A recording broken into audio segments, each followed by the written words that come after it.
L'humeur de Beaugrand nous le raconte ce matin, Christophe Beaugrand. Oui, je vais vous parler de Cécile Duflot, effectivement. Alors, Cécile Duflot, écoutez, on l'a connue comme ça, hein, très sérieuse, ex-secrétaire nationale des Verts, ex-députée de Paris, ex-ministre du Logement. Aujourd'hui, elle est présidente d'Oxfam, l'ONG qui lutte contre la pauvreté. Elle a même participé au contre G7 à Biarritz fin août, on s'en rappelle. Mais samedi soir, vous allez la découvrir à la télévision très différemment.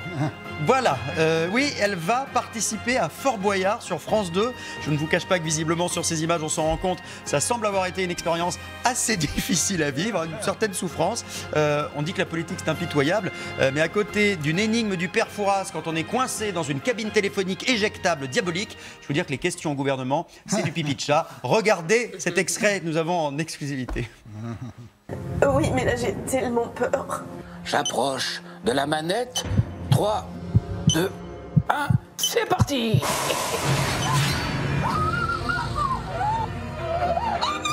Alors, comment s'appelle le troisième enfant?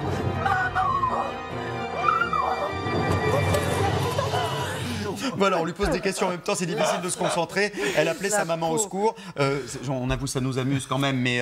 moi, j'aimerais pas ça doit être très compliqué. Ouais, Jean-Michel Apathy, vous m'avez confié tout à l'heure que vous aviez fait Fort Boyard. L'année dernière. Et on est comme ça quand même. Hein. Ah oui, il y a des situations où effectivement on a très peur. Et puis il faut le faire parce que c'est la mécanique du jeu, vous ne pouvez pas reculer. Et donc vous vous lancez dans le vide, vous êtes projeté dans l'espace et vous avez la trouille. En tout cas, ce sont des images... En même temps, quand vous y allez, vous savez à quoi vous attendre, Elisabeth. Non, ça n'est pas vrai. Il faut le vivre. Non. Mais on peut aller à la foire du trône, un scorpion qui vous tombe dans le cou. Sans avoir besoin d'être sous les caméras. Non, je vais dire, Cécile Duflot a vraiment besoin d'exister, mais depuis Jean-Michel Apathy a dit qu'il l'avait fait.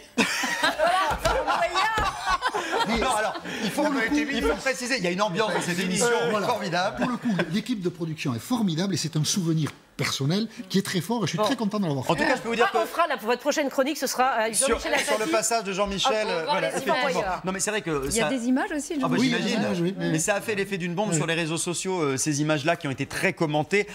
Pas mal de gens, effectivement, se sont un peu moqués. Et en même temps, il faut préciser qu'elle est venue dans le jeu pour la bonne cause, pour Oxfam, justement, pour récolter des fonds et pour donner un coup de projecteur sur son association. Donc ça a quand même une utilité. Toutes les femmes et hommes politiques ne sont pas prêts à tout pour passer à la télé. Parfois, on peut se poser la question. En l'occurrence, Cécile Duflot, on l'a dit, c'était pour la bonne cause, donc pour son association, pour mettre un coup de projecteur sur ce travail associatif. D'autres, on a l'impression qu'ils acceptent quand même plus ou moins n'importe quoi pour passer à l'antenne. On se rappelle de Christophe Castaner, qui avait répondu à une interview pour France Info à l'époque, en Vélib, avec un casque sur la tête, filmé par une GoPro. Un bonjour cher Guy, il parlait à Guy Birenbaum à l'époque.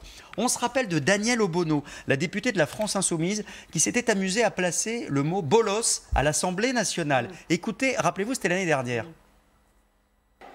Monsieur le Premier ministre, arrêtez de prendre les gens pour des bolosses.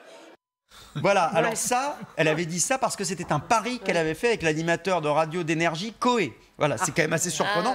Autre pari, c'était en 2008, cette image, où tout le monde, je pense, s'en rappelle, quand Roselyne Bachelot est arrivée au Conseil des ministres avec ses crocs roses. Voilà, t'as le look coco. Paris lancé, si la France ramenait plus de 40 médailles des JO de Pékin, c'est fait. Il y a quelques années, une émission de télé-réalité avait même proposé à des politiques de se déguiser pour voir à quoi ressemble la vraie vie, entre guillemets. Ça s'appelait Politique Undercover. Thierry Mariani, vous allez voir sur cette image, c'était grimé, il avait mis une perruque, un faux nez, c'est lui qu'on voit à gauche, sur un fauteuil roulant pour mieux comprendre la vie des personnes handicapées, ce qui est quand même un peu surréaliste. Mais j'ai trouvé le pompon, si je vous dis que le. Alors, une chanson qu'on adore de Bézu.